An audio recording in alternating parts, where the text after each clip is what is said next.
brothers and sisters in Christ, mga kapatid sa Panginoong Jesucristo, we are filled with thanksgiving and gratitude, for God has gathered us this afternoon to be renewed by His Word, by His body and blood, and by the Spirit that is poured into our hearts. Ang dami-dami pong tao. Naririnig niyo ba ako dyan sa likod? Kayo dito sa harapan, naririnig niyo ba?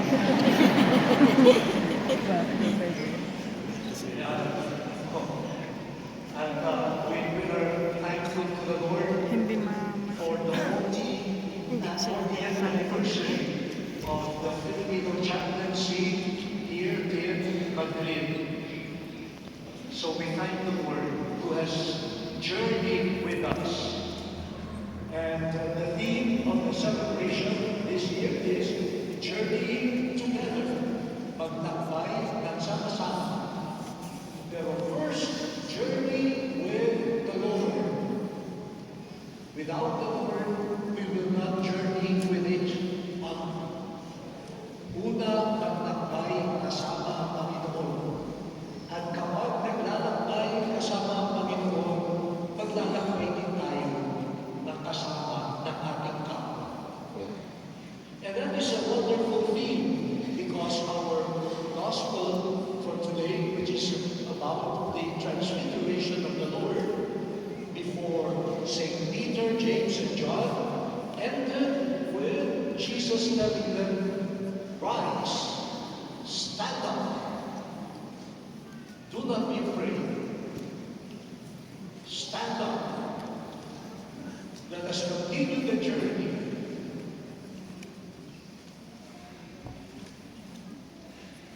Tatanungin ko kayo, ilan dito po ang nagtatrabaho araw-araw? Taas ang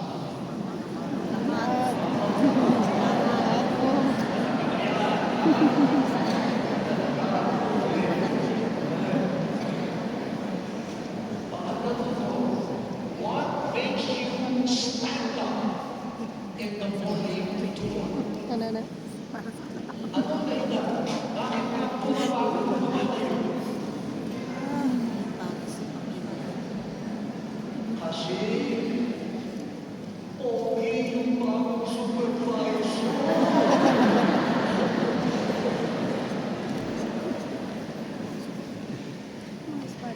Kasi yung tindahan kapag hinagtrabaho ko, pero discount by discount.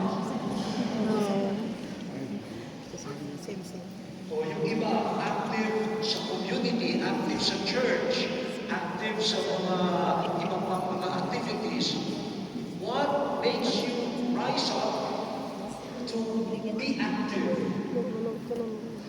Kasi nung parish priest ako, I saw a woman every Sunday from 4 o'clock in the morning up to 8 o'clock in the evening nandun sa church, tumutulong. And I appreciated her very much. And one day, sabi ko, thank you very much. Pag Sunday, you rise up very early, you come here, at umuwi ka gabi na. Because salamat na lang ang asawa mo at mga anak mo by understanding. Pinapayagan ka dito, sabi niya. Kaya nga po ako nandito ayaw ko makita ang asawa ko.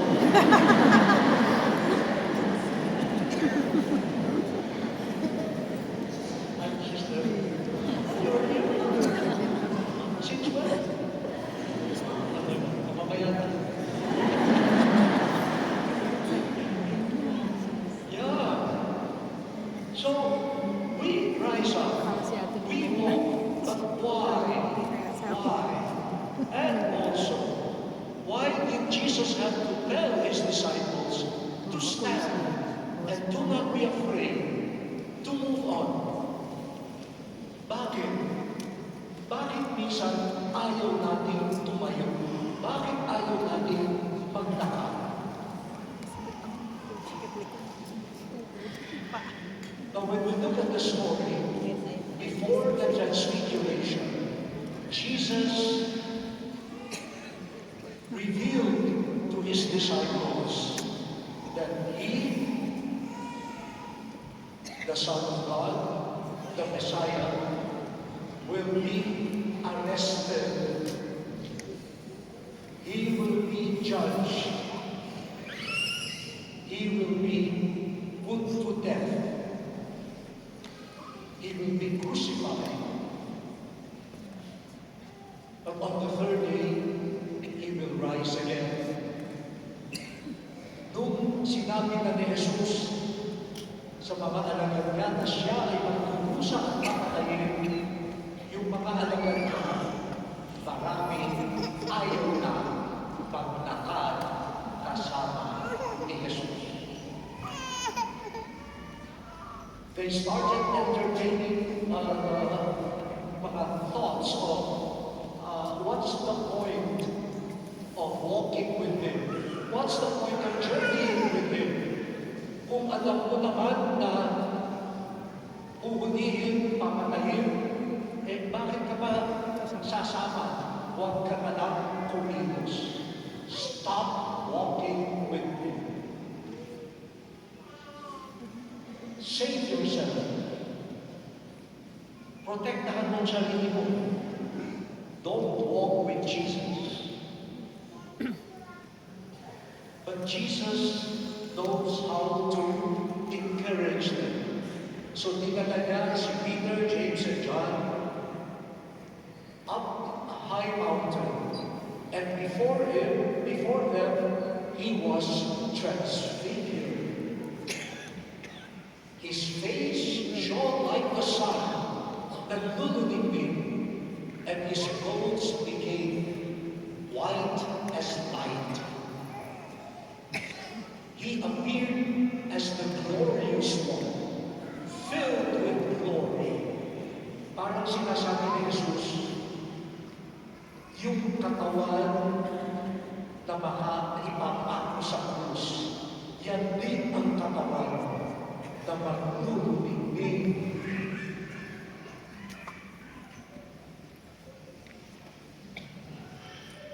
And with him was people, Moses and Elijah. Jesus will fulfill the law received by Moses and will fulfill the prophecies. Ito na, nung nakita na ni Pedro at ni Juan at ni John na naglulunignig na si Jesus, ano sabi ni Peter? It is good that we are here. Dito na lang tayo. Kalimutan na natin yung Kalbaryo. Jesus, dito na lang tayo. O, ganda! Naglulunignig. Magtatayo pa ako ng tatlong tent. Dito na lang tayo. And the God the Father said from heaven, this is my beloved Son. Listen to me. Makinig kayo sa Kanya. At nung natapos yun, ano ang unang sinabi ni Jesus? Rise. Bumangon kayo. Tuloy ang lakad. Hindi sa shopping. Hindi sa restaurant. Saan? Sa Kalbaryo. Ikasasabi lang ng Diyos naman, listen to Him. So rise up and walk with Him. But we know the story. Nung inuwi na si Jesus, they left Him alone. Nagtakbuhan sila. He carried the cross by himself. The guards needed to call a stranger, Simon of Cyrene, to help Jesus carry the cross. kapatid, journey with Jesus so that we could journey together with our brothers and sisters. Ganyan din ang nangyari kay Abraham sa first reading. Si Abraham was already 75 years old. Retirement na to. And the Lord said, hey, get up, go. Saan? Hindi alam. But Abraham trusted in the Lord. And because it was the Lord who was directing him, dahil ang nag-uusap ay hindi basta kung sino-sino, kundi ang Diyos, kahit hindi malinaw, sumunod siya. At si San Pablo, sa second reading, sabi kay Timothy, kapag naglalakbay ka to preach the gospel, maging handa ka, may mga pagturusan, may mga hardships. But bear the hardships with the strength that comes from God. And go, do your mission. Ano ang dala-dala mo? Faith in God. The God who will turn the cross into the glory of the resurrection. The Lord who will direct Abraham to become the father of many, many nations, who will direct Paul to be the greatest missionary of the church. Sa bawat hakbang natin, hindi comfort ang dapat nagiging kamay, kundi ang kalooban ng Diyos. Kahit na ang pagdaraanan ay medyo mahirap, ang daan ay makipot,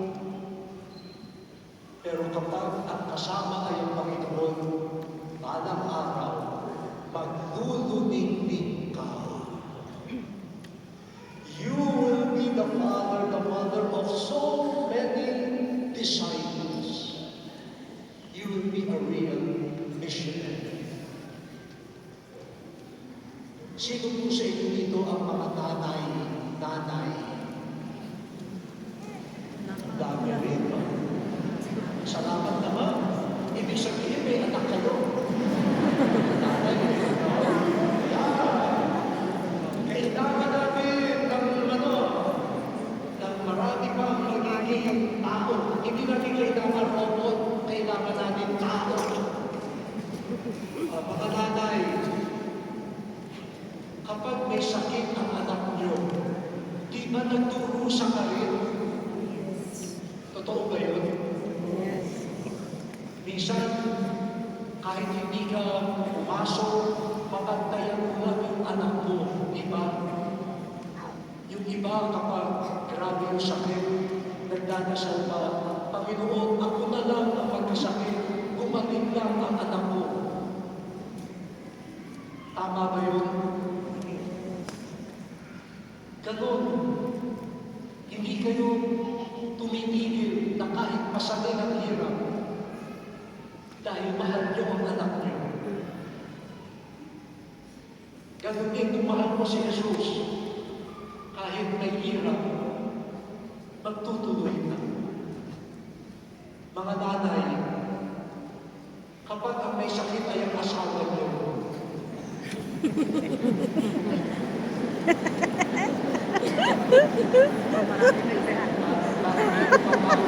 Andito sa Ate Lina.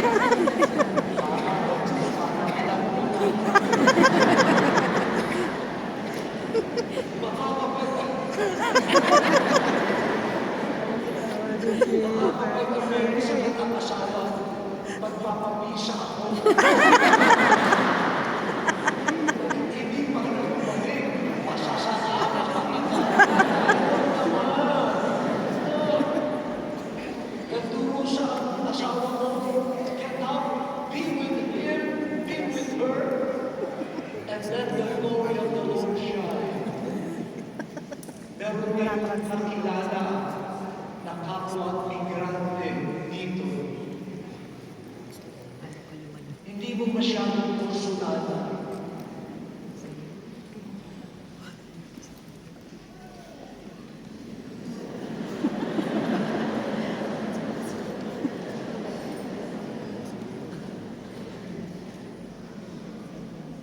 Kasi masyadong makapalang kilay.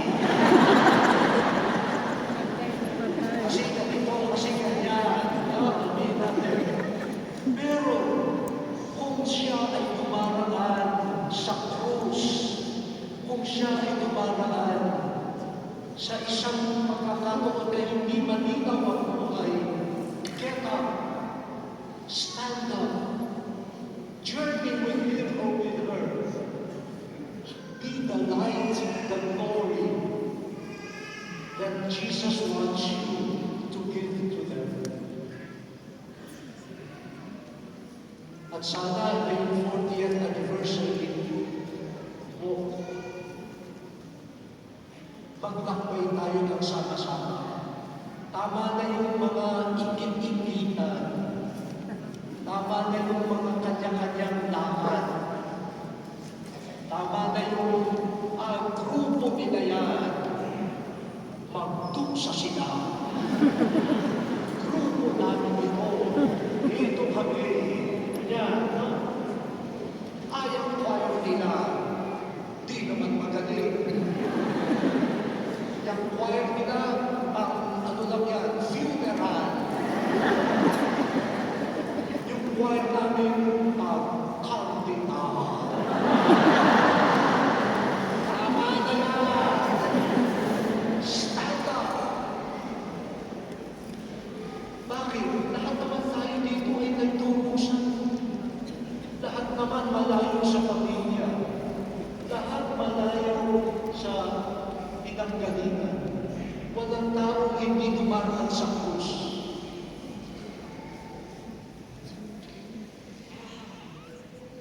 Kaya samahan ang bawat isa. Listen to him. Sabi kanina ng commentator, please sit down and listen to the homily. Sasabihin ko naman, sabi ng gospel, sabi ng Diyos naman, listen to Jesus. Listen to him.